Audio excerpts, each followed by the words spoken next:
Minister Lavrov, thank you for doing this. Do you believe the United States and Russia are at war with each other right now? I wouldn't say so. And in any case, this is not what we want.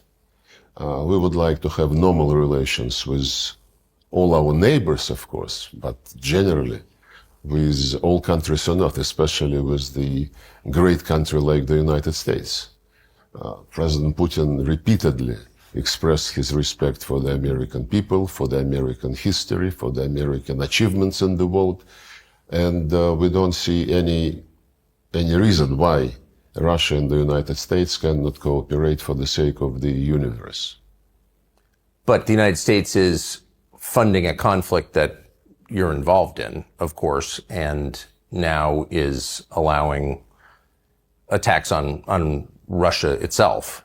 So that doesn't constitute war? We officially are not at war. But what is going on in Ukraine is some people call it hybrid war. I would call it hybrid war as well. But it is obvious that the Ukrainians would not be able to do what they're doing with long-range modern weapons without direct participation of the American servicemen. And this is dangerous, no doubt about this. We don't want to aggravate the situation, but since ATACMS and other long-range weapons are being used against mainland Russia, as it were, we are sending signals, and we hope that the last one, a couple of weeks ago, the signal with the new weapon system called Oreshnik, yes, was taken seriously.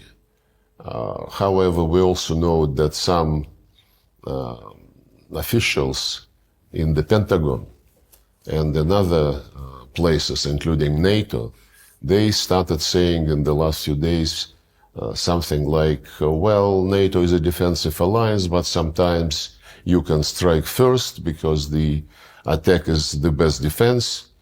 Some others in Stratcom, I think, Buchanan is his name, representative of Stratcom, he said something which allows for an eventuality of exchange of limited nuclear strikes. And this kind of threats are really worrying, because if they are following the logic which some Westerners have been pronouncing lately, that, well, don't believe that Russia has red lines, they announce their red lines, these red lines are being moved again and again and again, this is a very serious mistake. That's what I would like to say in response to this question. It is not us who started the war. Putin repeatedly said that we started the operation in order to end the war which Kiev regime was conducting against its own people in the parts of Donbass.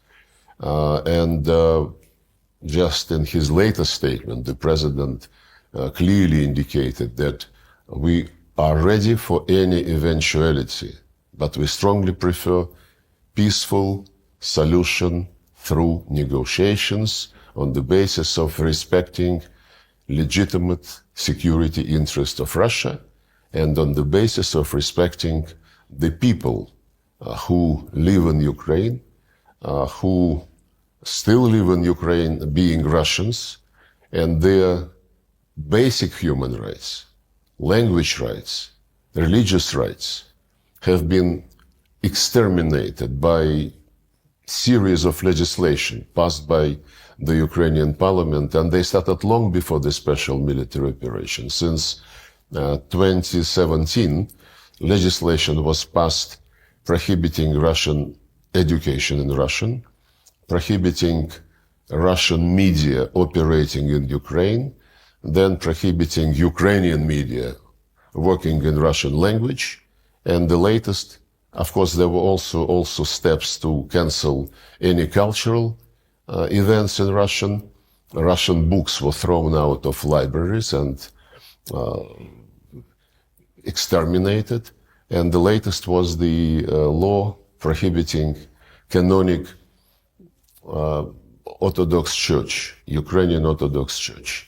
And you know, it's very interesting when people in the West say we want this conflict to be resolved on the basis of the UN Charter and respect for territorial integrity of Ukraine, Russia must withdraw.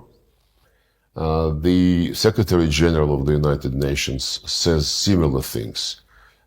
Recently, his representative repeated that the conflict must be resolved on the basis of international law, UN Charter, General Assembly resolutions, while respecting territorial integrity of Ukraine.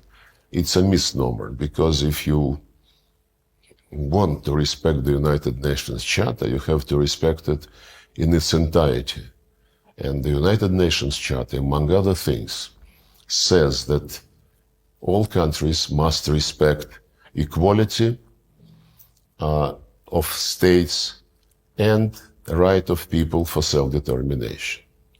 And they also mentioned the United Nations General Assembly resolutions, and this is clear that what they mean is the series of resolutions which they passed after the beginning of the special military operation, and which demand condemnation of Russia, Russia get out of Ukraine territory in 1991 borders.